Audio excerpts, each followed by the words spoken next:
ഇന്നലെ ഞാൻ മറുനാടൻ സാജൻ്റെ ഒരു വീഡിയോ കാണിക്കുണ്ടായി. ഞാൻ മറുനാടൻ സാജൻ്റെ ഒരുപാട് വീഡിയോകൾ കാണുന്ന ആളാണ്. പ്രത്യേകിച്ച് ഈ സോഷ്യൽ മീഡിയയിലേക്ക് ഞാൻ ഡിജിറ്റൽ പ്ലാറ്റ്ഫോമിൽ നിൽക്കുന്ന ആളെന്നുള്ളത് ഇപ്പോൾ ഒരുപാട് വീഡിയോസ് കാണാറുണ്ട്. മിക്കവാറും പോപ്പുലറായിട്ടുള്ള സോഷ്യൽ ഇൻഫ്ലുവൻസർമാരായിട്ടുള്ള ഇവരുടെ വീഡിയോസൊക്കെ ധാരാളം കാണാറുണ്ട്. പക്ഷേ ഇന്നലെ ഒരു വീഡിയോ കണ്ടപ്പോൾ എനിക്ക് അതിൽ സങ്കടവും ഖേദവും പ്രതിഷേധവും പരിതാപവും എല്ലാം തോന്നി. കാരണം ഏതൊരു വ്യക്തിയായാലും, ഇപ്പോൾ സാജൻ സ്കറി ആയാലും ഞാനായാലും ആരായാലും ഏതൊരു വ്യക്തിയായാലും മരിച്ചു കിടക്കുമ്പോൾ, പ്രത്യേകിച്ച് ഡെഡ് ബോഡി അടക്കാനുള്ള സമയത്തിന് മുമ്പ് നമ്മൾ ഒരുപാട് ബഹളമൊന്നും ഉണ്ടാക്കാറില്ല. ഏതൊരാളും റിട്ടയറായി പോകുമ്പോൾ, എത്ര വലിയ കുഴപ്പക്കാരനായാലും അഴിമതിക്കാരൻ റിട്ടയറായി പോകുന്ന ദിവസം നമ്മൾ അവരെ ഉപദ്രവിച്ച് വിടാറില്ല. പിന്നെ നമ്മൾ പറയും, അതിന് മുമ്പേയും പറയും, പക്ഷേ അപ്പോഴും നമ്മൾ ഉപദ്രവിക്കാറില്ല. അങ്ങനെ ഉപദ്രവിച്ച് വിട്ടതുകൊണ്ടാണ് നമുക്കൊരു നവീൻ ബാബുവിന് ADMനെ നഷ്ടമായത്. അപ്പോൾ അദ്ദേഹത്തിനെ ഇങ്ങനെ PP ദിവ്യ വന്ന് പരിഹസിച്ച് കളക്ടർ മുമ്പിലും അവരുടെ സ്റ്റാഫിൻ്റെ മുമ്പിലും 10-30 വർഷം ജോലി, അത് സ്ഥലം മാറ്റമാണ്, പെൻഷൻ പറ്റി പോയതല്ല, സ്ഥലം മാറി പോയതാണ്. അപ്പോൾ സ്ഥലം മാറി പോയതിന് പോലും ആക്ഷേപിച്ചതിനാണ് അദ്ദേഹം പോയി ആത്മഹത്യ ചെയ്തത്. അപ്പോൾ പെൻഷൻ പറ്റുമ്പോൾ ഒരു കാരണവശാലും പറയത്തില്ല. അതുവരെ നന്മയുള്ള കാര്യങ്ങൾ മാത്രം പറഞ്ഞിട്ട് ബാക്കി കാര്യങ്ങൾ ഇപ്പോൾ പറയുന്നില്ല, നമുക്ക് പിന്നെ ചർച്ച ചെയ്യാനുള്ള ശത്രുക്കൾ പോലും പറയാറില്ല പെൻഷൻ പറ്റുമ്പോൾ. അതൊക്കെ ഒരു നൈതികതയാണ്, ഒരു ധാർമ്മികതയാണ്. ഇതൊക്കെ ജീവിതത്തിൽ കൊണ്ടുപോകേണ്ടതാണ്. ഒരു സംസ്കാരം, നൈതികത, ധാർമ്മികത, ഇതൊക്കെ നമുക്ക് അത്യാവശ്യമുണ്ട്. നമ്മളെ പ്രിൻസ് ഫാമിലി സിനിമ കണ്ടതുപോലെ, പെൺകുട്ടി ചെയ്യുന്നത് പോലെ മില്യനെയർ ആവാൻ വേണ്ടി അല്ലെങ്കിൽ മില്യൺ വ്യൂസ് കിട്ടാൻ വേണ്ടി നമ്മൾ എന്തും കാണിക്കുന്ന ഒരു രീതിയിലേക്ക് സാജൻ ജി നിങ്ങൾ പോകരുത്. നിങ്ങളോടുള്ള സ്നേഹമാണ് അഭ്യർത്ഥന. നിങ്ങളൊരു വലിയ സോഷ്യൽ ഇൻഫ്ലുവൻസറാണ്. നിങ്ങളുടെ ഒരു വീഡിയോ ഇട്ടാൽ ആയിരക്കണക്കിന് ആളുകൾ ഒരു സമയം കാണും. അതുകൊണ്ട് നിങ്ങൾക്ക് നന്മയുള്ള ഒരുപാട് കാര്യങ്ങൾ പറയുന്നു. നിങ്ങൾ ഗവൺമെൻറ്റുകളെ തിരുത്തുന്നു. നിങ്ങൾ പിണറായി വിജയനെയും മോഡി അങ്ങനെ പറയാറില്ല, എന്നാൽ പോലും നിങ്ങൾ അത്യാവശ്യം എല്ലാവരെയും നിങ്ങൾ വിമർശിക്കാറുണ്ട്. വിമർശിക്കുമ്പോൾ തന്നെ അതിലൊരുപാട് കറക്ഷനും നടക്കാറുണ്ട്. ഒരുപാട് ശത്രുക്കളെ താങ്കൾ സൃഷ്ടിക്കുന്നു, അതോടൊപ്പം കറക്ഷനും നടക്കാറുണ്ട്.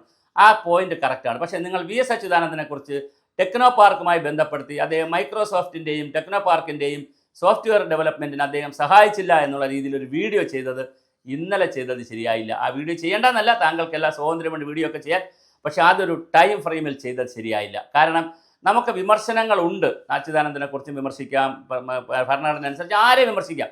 പക്ഷെ അതിനൊരു സമയം, നൈതികത, ധാർമ്മികതയൊക്കെ ഉണ്ട്. അതാണ് നമ്മുടെ ഭാരത സംസ്കാരം നമ്മെ പഠിപ്പിക്കുന്നത്. അപ്പോൾ ഒരു ഡെഡ് ബോഡി കിടക്കുന്ന സമയത്ത് വീട്ടിലെ ബന്ധുക്കൾ പോലും വഴക്കുണ്ടാക്കാറില്ല. അതേസമയം ഡെഡ് ബോഡി എടുത്തുകൊണ്ട് പോയതിനു ശേഷം ചിലപ്പോൾ സ്വത്തുക്കൾക്ക് വേണ്ടിയും മറ്റുമൊക്കെ വഴക്കുണ്ടാക്കാറുണ്ട്, അല്ലാതെ വഴക്കുണ്ടാക്കാറില്ല. അപ്പോൾ ഡെഡ് ബോഡി അടക്കിയിട്ടില്ല. കേരളത്തിൽ ലക്ഷക്കണക്കിന് ആയിരക്കണക്കിന് ആളുകൾ അദ്ദേഹത്തിൻ്റെ ഇത് കാണാനായിട്ട്, ഡെഡ് ബോഡി കാണാനായിട്ട്, മൃതദേഹം കാണാനായിട്ട് കേരളത്തിൽ തെരുവോരങ്ങളിൽ ഇറങ്ങുന്നു. അദ്ദേഹം ഒരു വലിയ മനുഷ്യനല്ലേ. അപ്പോൾ എന്ത് തന്നെയായിരുന്നാലും 4-ാമത്തെ 5-ാമത്തെ വയസ്സിൽ അമ്മ മരിച്ചു പോകുന്നു, 11-ാമത്തെ വയസ്സിൽ അച്ഛൻ മരിച്ചു പോകുന്നു, 7-ാം ക്ലാസ് വരെ പഠിക്കാൻ കഴിഞ്ഞിട്ടുള്ളൂ. അങ്ങനെയുള്ളൊരു മനുഷ്യൻ കേരളത്തിൻ്റെ വലിയ സാംസ്കാരിക രംഗത്തും സാമൂഹ്യ രംഗത്തും രാഷ്ട്രീയ രംഗത്തും ഒക്കെ വളർന്നു വന്ന് ഒരു പാർട്ടിയുടെ പോളിറ്റ് ബ്യൂറോ, ആ പാർട്ടി വലുതാണോ ചെറുതാണോ എന്നുള്ളതല്ല, പോളിറ്റ് ബ്യൂറോയിൽ വന്നു മുഖ്യമന്ത്രിയായി, നിരവധി തവണ പ്രതിപക്ഷ നേതാവായി, MLA ആയി. മാത്രമല്ല അദ്ദേഹത്തിൻ്റെ ജീവിതം നമ്മൾ പഠിച്ചാൽ, നമ്മളിപ്പോൾ ഒരു രാഷ്ട്രീയം പറയുകയല്ല, ആരോടും രാഷ്ട്രീയമായിട്ട് നമുക്ക്, പക്ഷേ പ്രതിപക്ഷ ബഹുമാനം വേണ്ടേ? AK ആൻ്റണി പോലും എന്താ പറഞ്ഞത്? രാജീവ് ചന്ദ്രശേഖർജി എന്താ പറഞ്ഞത്? നിങ്ങൾ കേട്ടില്ലേ? BJPയുടെ രാജീവ് ചന്ദ്രശേഖർജി പറഞ്ഞതും അതുപോലെ തന്നെ AK ആൻ്റണി പറഞ്ഞതും എല്ലാവരും പറയുന്ന കേട്ടല്ലോ. കാരണം ഒരാൾ മരിച്ചു പോകുമ്പോൾ അദ്ദേഹത്തിൻ്റെ നന്മകൾ പറയുക, പിന്നീട് നമുക്ക് പറയാം, സമയമുണ്ട്. ഇതിൻ്റെ ഇടയിൽ കൂടി പറഞ്ഞ് നമ്മളിപ്പോൾ സത്യം പറഞ്ഞു, ഇതിൻ്റെ ഇടയിൽ കൂടി സത്യം വിളിച്ച് പറയുന്ന ആൾ, ഇപ്പോൾ മരണ വീട്ടിൽ നിന്നിട്ട് ഒരാൾ സത്യം വിളിച്ച് പറയാൻ നോക്കിയാൽ അതൊരു സുഖമുള്ള കാര്യമല്ല. മരണം നടക്കുമ്പോൾ ഡെഡ് ബോഡി അടക്കണം, അതിന് ചടങ്ങുകളുണ്ട്, അതിൻ്റെ കാര്യങ്ങളുണ്ട്, അത് ചെയ്യട്ടെ. മാത്രമല്ല ഒരുപാട് ആളുകൾ സങ്കടപ്പെട്ട് നിൽക്കുന്നുണ്ട്, ഒരുപാട് ആളുകൾ ദുഃഖിച്ച് നിൽക്കുന്നുണ്ട്. ആ സമയത്ത് സാജൻ്റെ ഈ വീഡിയോ ശരിയായില്ല. അത് നല്ല റീച്ചായി. അത് കാണുന്നവരുടെ മാനസികാവസ്ഥയും വളരെ വലുതാണ്. അത് ഇട്ട താങ്കളുടെ മാനസികാവസ്ഥയും വളരെ വളരെ വികലമായി പോയി. ഒരു കാരണവശാലും താങ്കൾ ആ വീഡിയോ ഇന്നലെ ചെയ്യാൻ പാടില്ലായിരുന്നു. തീർച്ചയായിട്ടും അച്യുതാനന്ദൻ എന്ന് പറയുന്ന ഒരു കർഷക കുടുംബത്തിൽ വന്ന കൃഷിക്കാരെ സംഘടിപ്പിച്ചിട്ടുള്ള, നെൽകൃഷിക്ക് വേണ്ടി വാഴക്കൃഷിയെ വെട്ടി നശിപ്പിച്ചിട്ടുള്ള, വെട്ടിനിരത്തലെന്ന പേര് കേട്ടിട്ടുള്ള സ്ത്രീകളുടെ, കുട്ടികളുടെ, ഒരുപാട് പേരുടെ ദുഃഖങ്ങൾക്കൊക്കെ അത്താണിയായി നിന്നിട്ടൊരു മനുഷ്യനാണ്. സ്വാഭാവികമായിട്ട് അദ്ദേഹത്തിൻ്റെ കാഴ്ചപ്പാടിൽ ഈ കോർപ്പറേറ്റ് ലോകത്തെക്കുറിച്ചോ കമ്പ്യൂട്ടർ ലോകത്തെക്കുറിച്ചോ വരുന്നതിനേക്കാൾ പെട്ടെന്ന് കർഷകരുടെയും കർഷക തൊഴിലാളികളുടെയും പാവപ്പെട്ടവരുടെയും പട്ടികജാതി പട്ടികവർഗക്കാരുടെയും ദളിതരുടെയും പേര് കയറി വരും. അദ്ദേഹം ആലോചിക്കും, എൻ്റെ ഭരണം കൊണ്ട് കൂടുതൽ സഹായം കൊടുക്കേണ്ടത് ഈ ദളിതന്മാർക്കും കർഷക തൊഴിലാളികൾക്കും പട്ടിണി പാവങ്ങൾക്കും പട്ടികജാതി പട്ടികവർഗക്കാർക്കും സ്ത്രീകൾക്കും ഒക്കെ ആണെന്ന് അദ്ദേഹം തോന്നി. അതൊരു ഭരണാധികാരിയുടെ കാഴ്ചപ്പാടല്ലേ. ബാക്കി എല്ലാ ഭരണാധികാരികളും ഇവിടെ എല്ലാം അടിച്ചു പൊളിച്ച് കേരളത്തെ സ്വപ്നഭൂമിയൊന്നും ആക്കി വെച്ചിട്ടില്ലല്ലോ. എല്ലാവരും അവരവരുടെ ലെവലിൽ പല പല കാഴ്ചപ്പാടുകൾ കൊണ്ടുവരും. ആ കാഴ്ചപ്പാടുകൾ ശരിയല്ല എന്ന് പറയുന്നതിന് പകരം അദ്ദേഹത്തെ വളരെ മോശമായി, വളരെ വല്ലാത്ത രീതിയിൽ VSനെ ഇന്നലെ ചിത്രീകരിച്ചത് ശരിയായില്ല. അതിന് VS എന്നല്ല, നാളെ ആര് മരിച്ചാലും, ഏത് പാർട്ടിയിലെ ഏത് നേതാവ് മരിച്ചാലും അത് ചെയ്യുന്നത് ശരിയല്ല. അവിടെയൊക്കെ ഒരു നൈതികത നമുക്ക് ആവശ്യമുണ്ട്. ഞാൻ തീർച്ചയായിട്ടും സാജനോട് വ്യക്തിപരമായി തന്നെ പറയുന്നതിന് പകരം ഞാനൊരു വീഡിയോ ചെയ്യുന്നു. കാരണം സാജനെ പോലെയുള്ള ഒരുപാട് ആളുകൾ ഇത്തരം വീഡിയോസ് ചെയ്യും. അവസരം പാത്തിരുന്ന് പതുങ്ങിയിരുന്ന് കൊണ്ടിടുന്ന ബോംബുകൾ ശരിയല്ല. വിമർശനങ്ങൾ സർക്കാരിനെതിരെയാണെങ്കിൽ പറയാം.